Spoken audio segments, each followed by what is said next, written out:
Sindh food authority کے صوبہ بھر میں ملاوٹ شدہ اور مضر صحت دودھ فروخت کرنے والوں کے خلاف کارروائیاں تیز۔ کارروائیاں director general Sindh food authority Muzammil Hussain Halepoto کے ہدایات پر کی گئی۔ کراچی ٹول پلازہ پر بھی سندھ فوڈ اتھارٹی کی ٹیم نے دودھ لے جانے والی گاڑیوں کو چیک کیا۔ کراچی، حیدرآباد، سکھر، لاڑکانہ سمیت سندھ کے تمام بڑے شہروں میں دودھ کی دکانوں کا معائنہ کیا گیا۔ صوبہ بھر میں 150 سے زائد دودھ کی بڑی دکانوں کا معائنہ کیا گیا۔ 11,570 لیٹر مضر صحت دودھ موقع پر ہی ضائع کر دیا گیا۔ ملاوٹ شدہ اور مضر صحت دودھ فروخت کرنے والوں پر 19 لاکھ روپے سے زائد جرمانہ بھی عائد کیا گیا۔ ملاوٹ شدہ اور مضر صحت دودھ فروخت کرنے والوں کے خلاف بلا امتیاز کارروائی جاری رکھی جائے گی۔ سندھ فوڈ اتھارٹی کے قوانین کی خلاف ورزی کرنے والوں کے خلاف اتھارٹی کے ایکٹ کے تحت کارروائی کی جائے گی۔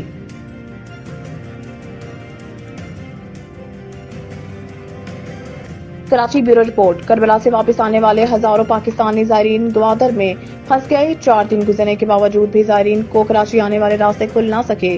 سخت گرمی کی وجہ سے زائرین سخت پریشان۔ زائرین میں عورتیں، مرد اور بچے بھی شامل ہیں، جبکہ کھانے پینے کی اشیاء بھی ختم ہونے سے زائرین مزید مشکلات میں پھنس گئے ہیں۔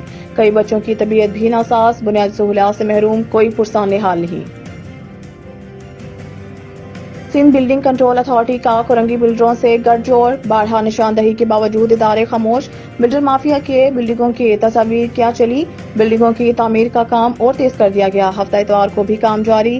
سندھ بلڈنگ کنٹرول اتھارٹی کے انسپکٹر کی ملی بھگت سے تمام معاملات طے کیے جا رہے ہیں۔ کچھ روز قبل پنجابی سوداگر اندھلی کے صدر سلیم فاروقی کی جانب سے ترقیاتی کاموں کو ان کی پریس کانفرنس میں بتلایا گیا، لیکن شاید وہ 31G، 31B، 31A اللہ والا ٹاؤن میں کی جانے والی غیر قانونی تعمیرات کا ذکر کرنا بھول گئے، جو اس وقت پنجابی سوداگران سوسائٹی کی بدنامی کا باعث بنے ہوئے ہیں۔ متعدد بار نشاندہی کے باوجود ادارے نے کسی بھی قسم کی دلچسپی نہیں دکھائی۔ HJ نیوز کے رپورٹر محمد احسن کی رپورٹ کے مطابق ذرائع سے معلوم ہوا ہے کہ deputy commissioner Korangi encroachment team, KDA اور SPCA کی ملی بھگت سے 5 سے 6 منزلہ عمارتوں پر تسلی سے کام جاری ہے۔ 31G، 31A، 31B میں پلاٹ نمبر 275، 50، 74، 400، 282 اور دیگر پر تیزی سے کام جاری ہے اور اداروں کو جوتے کی نوک پر رکھا گیا ہے۔